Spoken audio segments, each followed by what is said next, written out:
Leo ninamshukuru Mungu kwa sababu amekuwa mwema.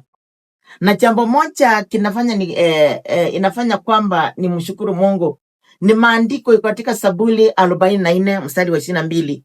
Maandiko yanasema ya kwamba tunakikabili kifo kila siku, lakini Mungu anatuamsha kwa neema yake.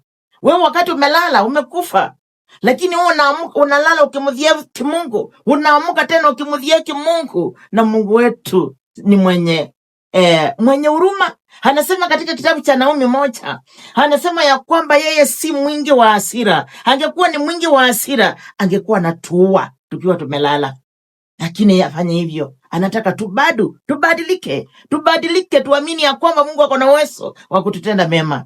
Amen and amen. Sayuni TV, neno la Bwana.